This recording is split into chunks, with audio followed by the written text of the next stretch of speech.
Hello again, friends. I am back. For those of you who just joined in, my name is Susie.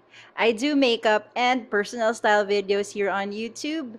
And if you like this content and you reach the end, yes, please give it a thumbs up and subscribe to my channel. Guys, si Hailey Bieber, nasa radar ko siya. I know her because of her popular family. But I find her so fascinating. Like, I really think she is so beautiful. She's so tall, very model-esque. And yung mga makeup looks niya are so on point. Talagang, it's her time right now. It's Hailey Bieber's time. Okay, so this is the strawberry makeup look tutorial. So, ang gagawin natin ngayon, yung makeup look na yun, gagawin nating tita-friendly. Not that it's not tita-friendly ha, because I really think it is. It is so simple, it is so easy to do, and madali siyang gawin on a daily basis. So, if you want to see me transform from this to this, please stay tuned and watch this video. So we're gonna change it up a little bit. I've already applied skincare, primer, concealer, and foundation. We are going to apply now contour. Some new techniques that I found online. It's from Nikki LaRose tutorials. Nagturo siya recently kung paano maglagay ng contour, and meron siya dito. Natatakot ako kasi first time to try dito. I'm so scared. Usually, hindi ko alam ba, parang in my mind, pag naglalagay ng contour dito, parang masyadong na-accentuate yung nose. Eh, ang laki naman na ng ilong. Ang laki ng nose ko. Malaki na yung nose ko. Parang kaya feeling ko before, hindi ako naglalagay. But, sige. Oh, that's so weird. Did I do it right? Oh my gosh. Mali yata ako ng ginawa. Sige, okay lang. Oh my gosh, I think I botched that. But wait, let's not touch it, okay? Mali ako ng ginawa, but it's okay. Ito muna. But I'm going to use a brush pala. Sorry, I'm all over the place right now. So, she taught us to do this. Like, kaya ako natuwa. Kasi parang ayokong pagsamahin yung blush at saka yung contour this time. I'm just putting on excess, okay? Hindi ako naglagay dito. And then here, up, pataas. And then here. You know, she actually used like a very dense foundation brush. Parang ganun yung itsura eh. But I don't have it, so ito na lang. So, why this way? Para lang daw hindi maging muddy ang blush at saka ang contour. Dinagdagan ko lang ng konti.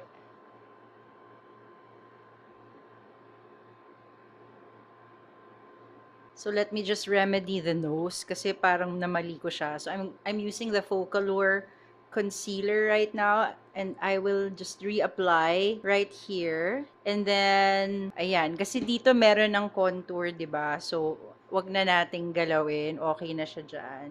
Ooh. Okay. Interesting talaga 'yung nangyari diyan, ha.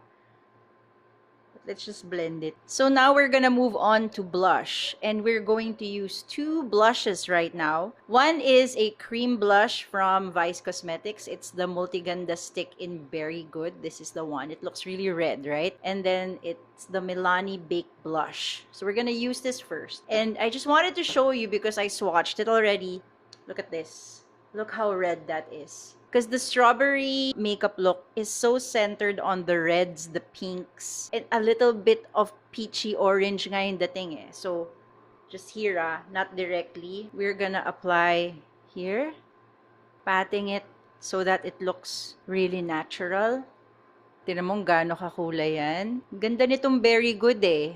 Ang tagal ko nga lang hindi ginagamit. Kasi ang daming lumabas na sobrang gagandang blushes. But look at that. Wow. Hi there. Okay, and then again. And then if you notice, hindi na nga muddy looking yung cheeks because I am just slowly dabbing the brush and not really like over blending it. Look at that. How pretty is that? Yung strawberry sometimes, diba? Hindi naman siya totally red, right? Hindi siya totally pink. May mix of color siya eh, kaya nakakatuwa eh. And now we're gonna top it off with the Milani one. And we're going to use a soft blush brush para lang mag-mix yung orange at saka yung pink.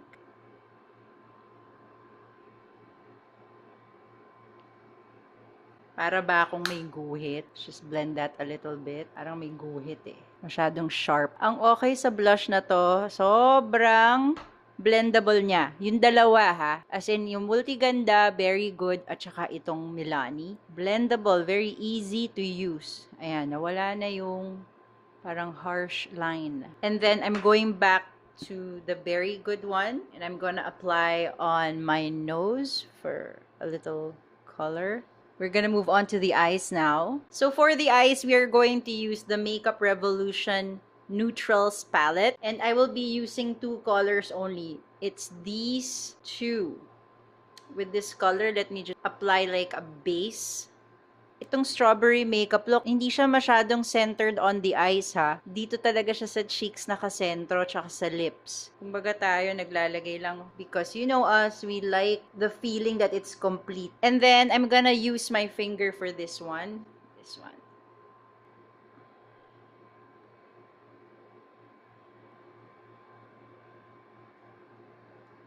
There you go. And then another dab on the other side. This is like a very easy, like day look na on trend. A very sweet looking lang na makeup. Kaya nakakatuwa siya actually. You see it? It's a very subtle glitter eye. But look how pink this is exactly. And don't forget your brow bone for some dimension. There you go. Diba? And then we're gonna apply eyeliner this time. Of course, let's use the Charlotte Tilbury Maroon. And then this is just going to be super subtle. Just like on the lids lang talaga. I'm not gonna create a wing. Just to sharpen or to put dimension on the lids. And then next is mascara. I actually have a new mascara. And this is the Rain Mascara. It's from Bobby Cosmetics yata. Hey Curl Mascara. Yun yung title niya. I actually was so surprised because this is only 89 pesos and it's a brown eyeliner na super rich. Kaya tuwan-tuwa ako. Let me just show you. So I'll be using the 020 eyelash curler. There, and then see how really rich brown this is. I don't think it's waterproof, but it doesn't create like a smudge. Kaya natutuwa ako sa kanya. Ang dami niyang product for 89 pesos. I just hope hindi to madaling matuyo. And siya. Do you see it? Nothing fancy on the mascara because ako, for me, nilalagay lang naman natin yung color. Nice eyes. And then we're gonna apply some brightener para cohesive or mukhang nagpa-pop yung eyes natin. No under eye na liner for this one muna. Because in my past videos, I've been really applying like an eyeshadow here under. So, there. And then we're gonna groom our eyebrows this time. I always do this na. The brow styler first. Strawberry girl. So pretty. I like this look. The styler makes it so easy na mukhang maganda yung kilay. Nag-groom niya. Parang biglang, uy, ang ganda naman ng kilay. Lahat nasa tamang posisyon. There you go. So next is powder. I actually filmed earlier without pressing play. So medyo may konting powder na ako pero for the sake lang, sige, lagyan ko ulit na konti. Buti na lang konti lang nilagay ko. Muntik na tayo dun ah. Sige. Oh.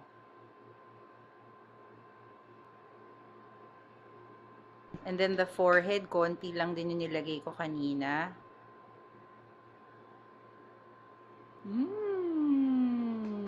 looks really yummy. Next is lips. And we are going to use again our Multiganda stick, the very good one. And also a lip liner and gloss for this one. Gamit na gamit to sa akin. Like, this is like a base for me all the time. The baby skin lip balm is the bomb. And then I'm gonna line my lips with a contour one by Vice Cosmetics, like a contour lip liner. There's another technique that Nikki LaRose posted on her channel to do this on the lips when applying lip liner. Let's see try ko lang.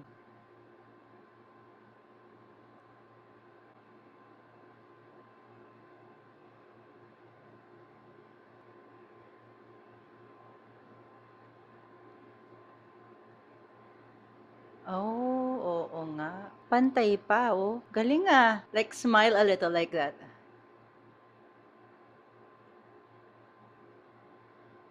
Ooh, that's so good. Smoother daw kasi kapag ganun. Tama nga naman, tama siya. Kasi usually, nahihirapan tayo maglagay ng liner kasi parang yung creases ng lips natin, tumatama. Sabi niya, to taut your lips like this.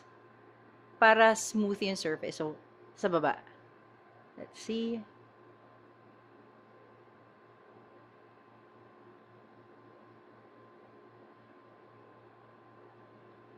That's really good. And now, we are going to use the very good Multiganda stick as lips today. And I don't have a lipstick brush. So, I'm going to use an old Urban Decay eyeshadow brush and do this. Let's see.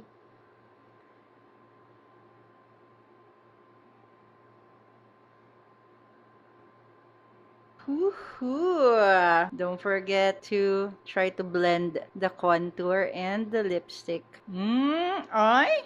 I bet ko siya Again, blend, blend, blend. Strawberry look! And here's another hack that I have just learned recently. So let me just use this brush, like with the concealer.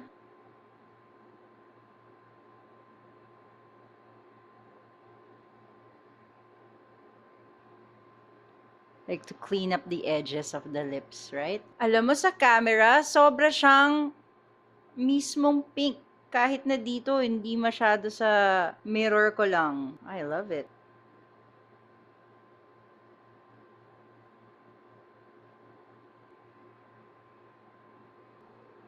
I like it. Oh my gosh. And finally, setting spray to lock in the look. I normally do this and just pat it on to my face. Yun lang tatry ko nga minsan na diretso na nga ulit ito kasi ina-absorb agad nung nung sponge. So, before we end, I just wanted to add a little bit of shine on the lips. Kasi nga pala, kaya nga nabuo yung strawberry makeup look. It's because of the lip glaze that Hailey Bieber is actually parang brand niya So, let's try. So this is the NARS lip gloss.